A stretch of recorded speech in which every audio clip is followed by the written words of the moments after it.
Queen Tribe, and even I'm gonna say King Tribe because lately I be having some kings reaching out to me, man. I don't know what God is doing. I really don't know what God is doing, and it's just something in me just want to keep dealing with the men. Um, I don't know what God is doing. Yesterday, a 23-year-old young man reached out to me. Say he watched my videos. He subscribed to my channel, and he asked me about a girl. So like I said before, I coached another young man, 26. So I don't know what God is doing. I really don't. I don't know what God is doing. I be getting a lot of email from teens. Teen girls. They watch my videos and they send their virgins because of my videos. They know they work. So I don't know. I don't know what God is doing, and I will say this: I used to be a youth minister. I used to be a youth pastor. So, and now I'm very gifted at speaking to the youth. So, I might start speaking just directly to the youth, being a voice for the youth. Because I got a lot of messages that I can talk to the young people. Because I used to do that, when I was in the church preaching. So I don't know what God is doing. I really don't. I really don't. But I'm thinking, maybe start mentoring young men. Start mentoring young men in their 20s. The older men around my age, I don't know. I think a lot of them probably are reprobate, which means that they sin to the point where they don't have no remorse. They don't have no consciousness of wrong and right. A lot of them just reprobated. A lot of the older men, they just reprobated. I don't know if there's any hope for them. But I believe I can get the young ones before they get to that point. I think the younger was looking for somebody to look up to. Because like I said, this guy, 23-year-old, and he reached out to me for relationship advice. And he said he watched my videos. And he seemed like a very nice young man. And, and I call the young boys, the young men in their 20s, my little nephew. I call the young ones my little nieces. So I'm gonna call the young boys my little nephew, and I think I really need to speak into the life of little boys, little young men. I'm just calling young men. Excuse me. I'm gonna call them young men. They in their 20s. They young men. They young men. I ain't mean to call them little boys. They young men. I want to speak into their life more on my channel. I think God is doing a new thing. God is shifting. God is shifting me. I'm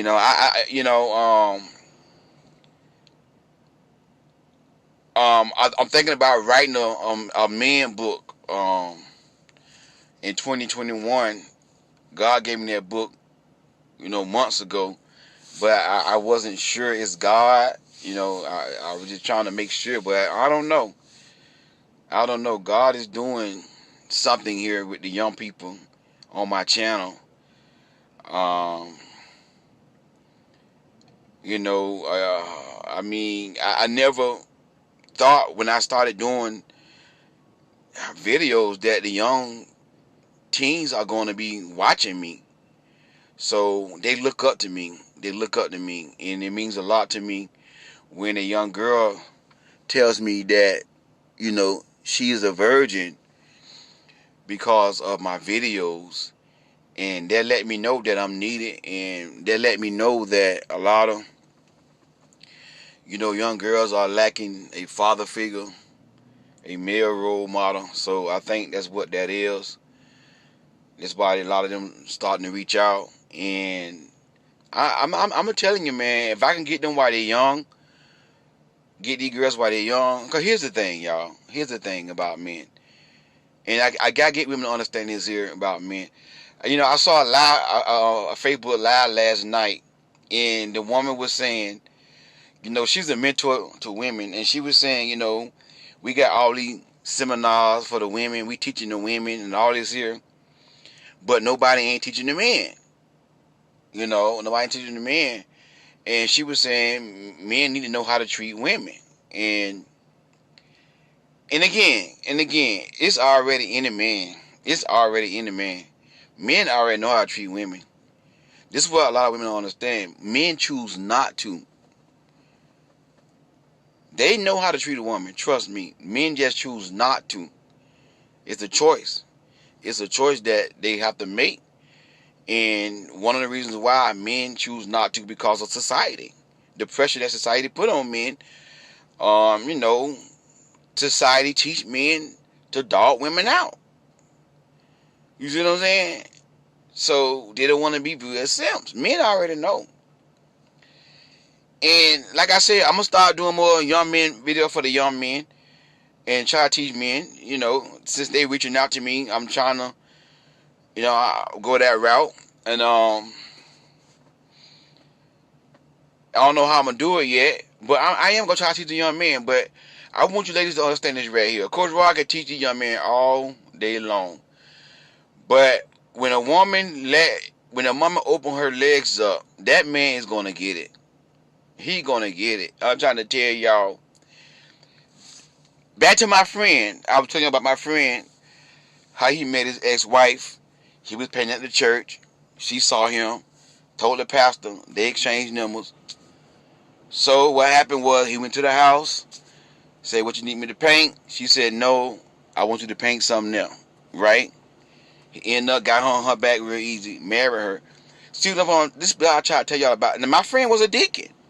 He was a deacon in the church. You see what I'm saying? But the average man is not going to turn down a woman who easy. They ain't going to do it. They could be in the church. You might have some men that would turn down a woman that's easy. You might. But I'm trying to tell y'all, it takes a strong man like myself. It takes a man that have willpower. It takes a man of discipline. You see what I'm saying? That's why men can't turn women down like that right there. And sometimes it may not be that that man is a bad man. He just a man that lack character. He's a man that lacks self-control over his flesh. And that's what it be a lot of time with men. They just don't have self-control. And a lot of time with men that watch, you know, nasty movies, it's a struggle. It's a struggle. It's a weakness, you know. And like I said, I've been there. I can relate to that. I've been there.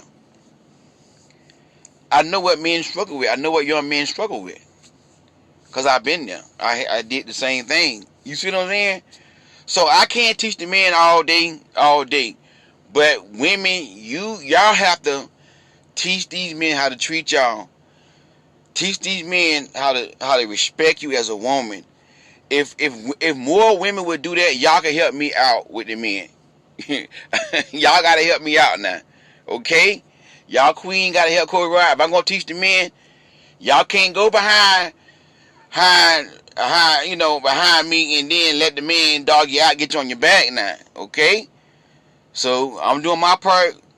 The women gotta do their part as well. Cause I teach these men not to get you on your back and all this stuff here.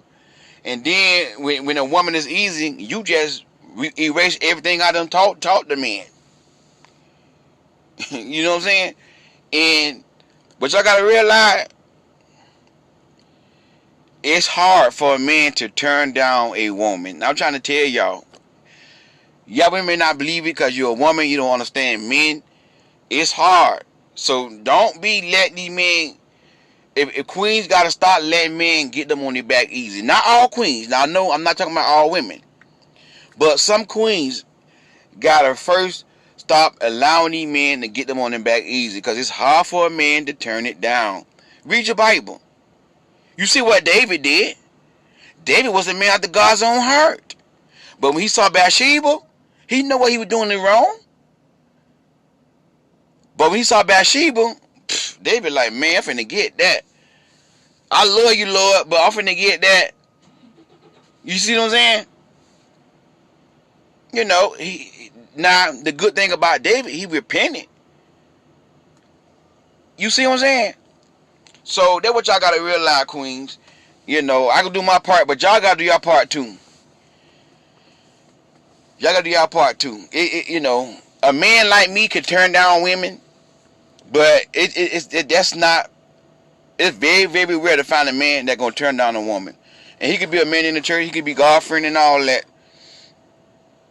It's hard for a man to turn a woman down. He got to be a man of integrity, like myself, a man of power, of willpower, self-discipline.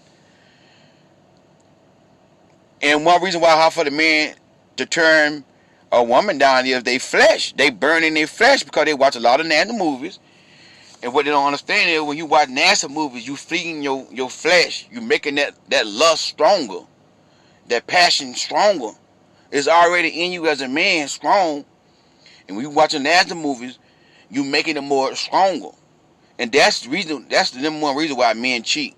It's not that women do this and women ain't good in the bedroom. Women don't respect. Women start cooking out here. They blame women for men cheating. It's not that.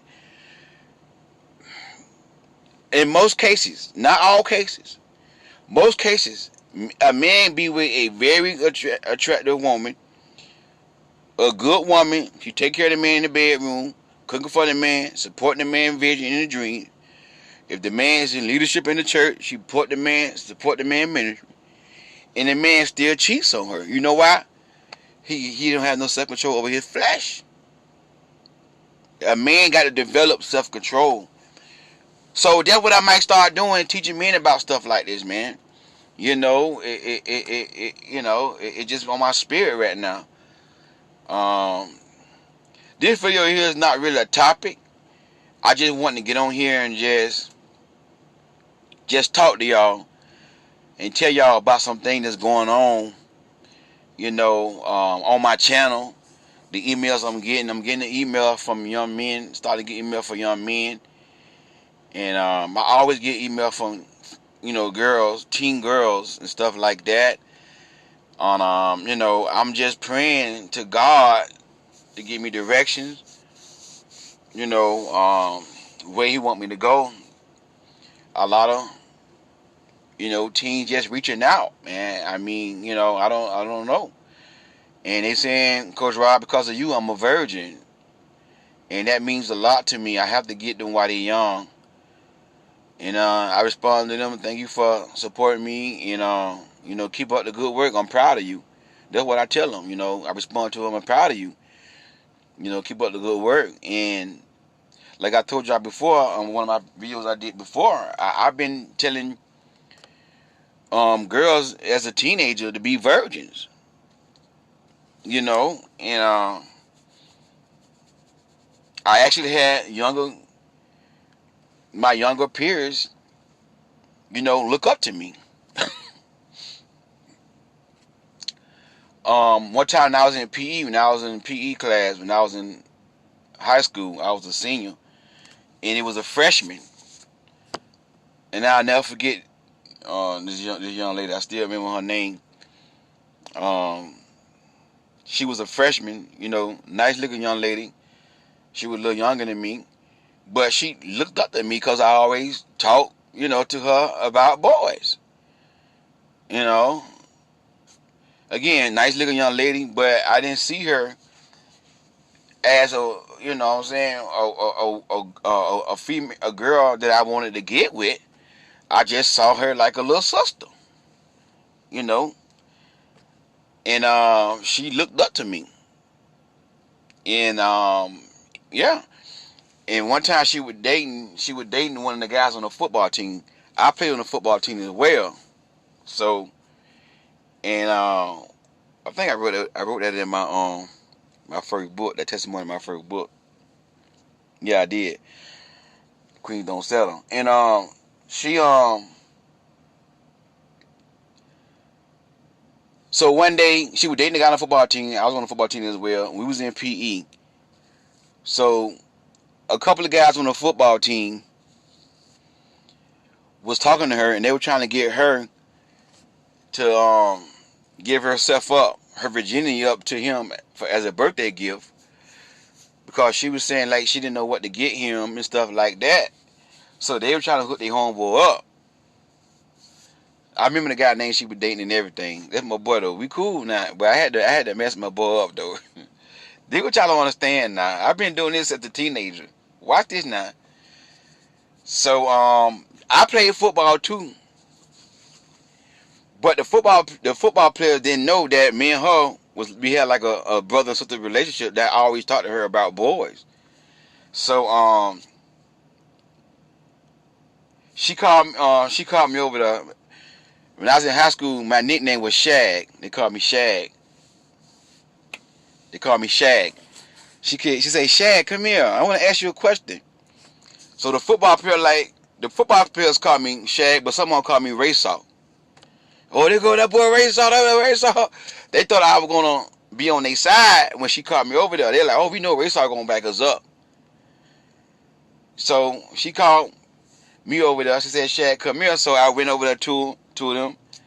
She was like, what you think I should do for so-and-so birthday?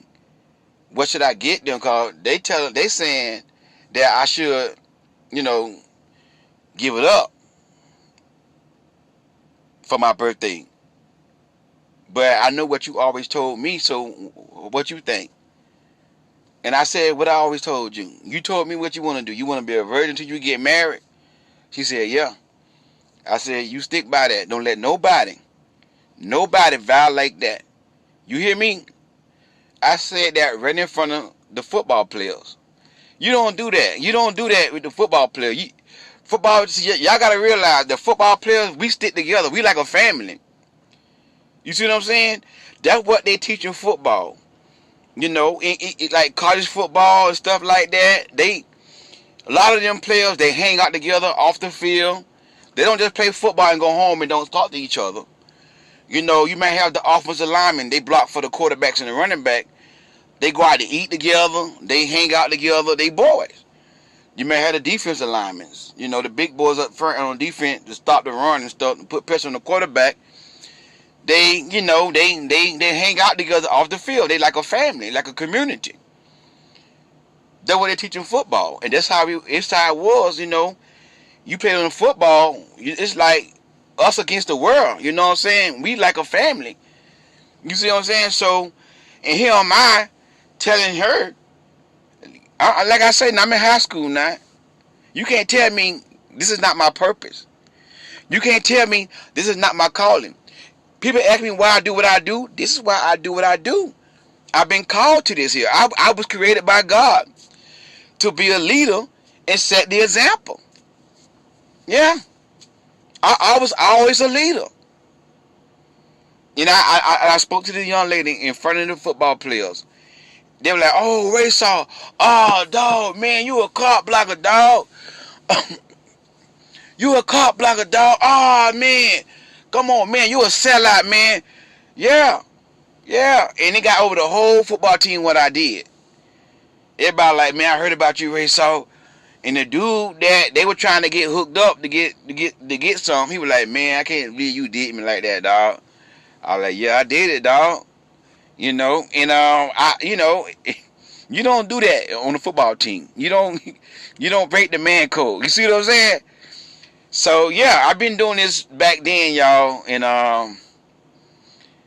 like I said, when I got out of high school, I joined the church. I got saved, gave God my life.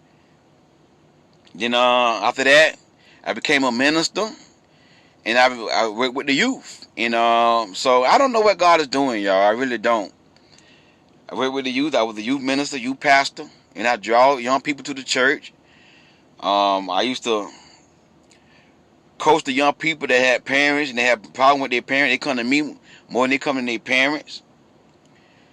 Even the pastor kids, I had to talk to the pastor kids. Some things that the pastor kids shared with me, and I had to say they was right. And one thing that the pastor's kids shared with me was they felt like They knew they daddy loved them, but they felt like, you know, that they didn't have a childhood. And y'all church folks needed to hear me on this right here. They felt like they didn't have a childhood because they always was in church. And this is very true. And they was right. And they felt like their whole life was revolved around church, and they weren't able to be normal children, normal teenagers growing up. They couldn't play football or basketball because of church. And see, that's not right. Church folks, religious people, y'all gonna get mad, but that's not right. And that's why a lot of times pastors' children be the worst ones, because you shelter your kids too much and you overdo it with the church stuff. I ain't meant to go this way, but I'm trying to help somebody. And that was the complaints that, you know, the pastor kids was saying to me. You know, like man, we ain't got no life. We can't play basketball. We can't play football. So even when I was a youth minister, even then the young people will come to me for advice. You see what I'm saying? Well, they would come to me more so than they come to their parents. You know, and that was one of the complaints that a lot of pastor kids, a lot of kids at the church say. You know, we want to be just normal teenagers. And they was right. They was right. And one thing that a lot of black pastors struggle with, not all, balance. Balance. Balance. And I'm going to say this here. Some of y'all black folk might get mad at me. But it is what it is. But the white pastors, I noticed this about a lot of white pastors. They put their family and their kid before their ministry. But the black pastors put their ministry before their family. And I heard a white pastor say this right here. He said that he had booked an engagement to go preach, but he forgot he already made a commitment to his son that he gonna be at his sports event, a basketball game, a soccer game, or something that his son played. And when he found out that he overbooked schedule, he said, I called the church that I'm supposed to speak at, and I told them that I can't make it for my son. And that's one thing black preachers struggle with. Don't get mad trying to help you. The white pastor say he choose to be supportive of his son's soccer game more than he wanted to go preach. And he said he was going to make a pretty good money preaching, going in that church. You see what I'm saying? You got to put your family first. Your family is your first ministry, not the church. And that's why a lot of those teens from the church came to me and told me some things like, man, you know, we just like not normal teenagers. And that's why when they got old, a lot of times when pastor kids get old, they just wild out. Their daughters end up getting pregnant. Daughters end up sleeping around because she been over-sheltered by church. Not all of them now. I'm saying a lot of them. A lot of the boys end up drugs, in and out of prison. A lot of pastor children go this route. They were raised in the church and everything, but their parents did not have balance. You see what I'm saying? I wasn't even talking about that right there. I wasn't planning on talking about that right there, but it's going to help somebody. So like I said, man, I'm just talking, man. It's no topic, you know, nothing like that. I'm just checking in, talking to y'all. Just telling y'all, you know, some things that's on my heart. I don't know what God is doing. I really don't. I don't know what God is doing. I'm thinking maybe God is calling me back to the young people. And I'm not going to give up on the people my age or older, but I'm just saying, you know, I think that maybe I don't know for sure. God may want me to start mentoring young men in their 20s, and teaching these young men about, you know, manhood and about women. Teaching these young men about integrity, character, stuff like that. We'll see what God is doing. You know, like I said, in 2021, I'm praying about writing a book, a man book.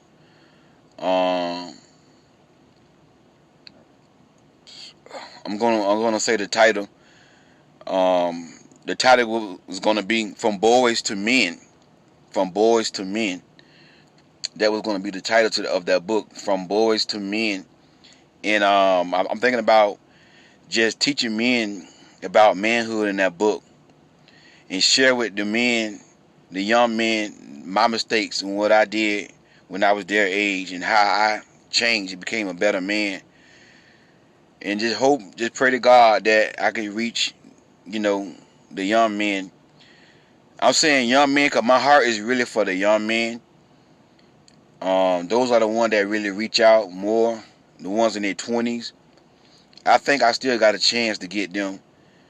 But a lot of men my age or older, they pretty much a reprobate. They turn up to a reprobate. I don't know if there's any hope for some of them. They got that alpha man out here messing these men head up. Got a hatred towards women. And what a lot of men don't understand, when you hate women, you put a curse on yourself. Let me say it again. When you hate women, you bringing a curse on yourself. Because women is a man's favor. A woman is a man's blessing. This is what men don't understand. Until they settle down and meet the woman, the right woman that God has for them, they're going to always be broke, busted, and disgusted. The reason why a lot of men are miserable, those men that follow the alpha dude and all them men, talking about men going their own way, they not happy. They not happy. They broke, busted, and disgusted. And they may have money, success, but they still broke. You know why? Because they don't have a good woman in life to bring them favor. You cannot get favor unless you marry a woman, according to the scripture. Now, if I'm wrong, somebody tell me here. Now, I don't know. But the only scripture that I know that brings a man favor is when a man findeth a wife. You hear me? There's no other creature that God created. There's no other creation that can bring a man favor but a wife.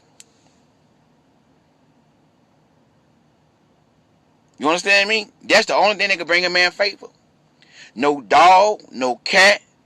I know some of y'all animal lovers. You love your dog. A dog is a man's best friend. No. A woman is a man's best friend. Not a dog. A dog can't bring you no favor. They can love you now. But the animal lover is going to be in the comment. That's not true. I love my dog. And my dog loves me more than a woman. They're going to be in the comment with that right there for it. Women cheat. Dogs don't cheat on you. Okay?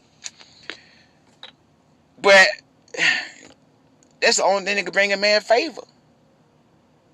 Is a woman. You hear me?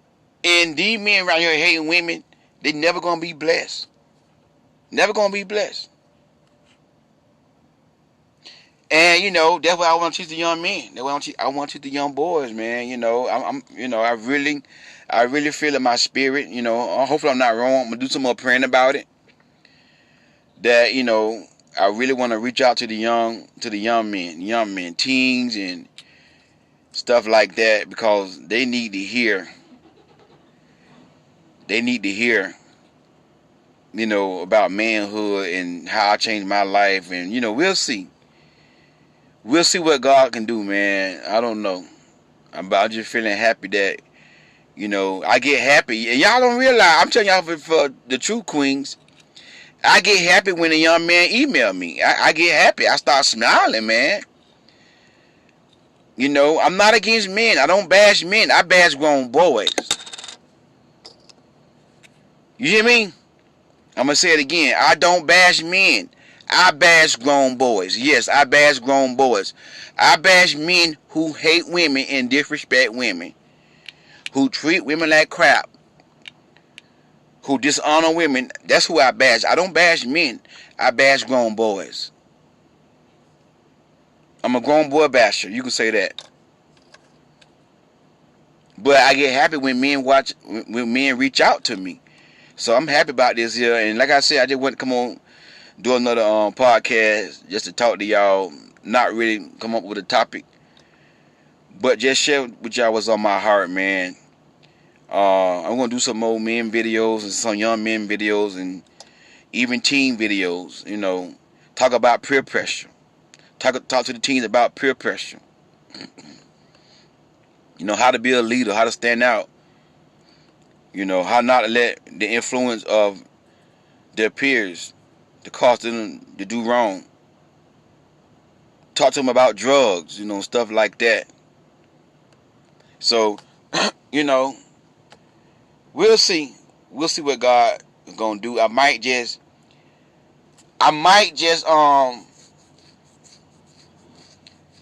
start a whole nother channel just for, you know, young people channel, teen channel. I might have a teen channel. You know, and I'm really gonna start mentoring. I might just start mentoring, you know, young men and see where it go. But we'll see. We'll see, man. We'll see. God bless y'all.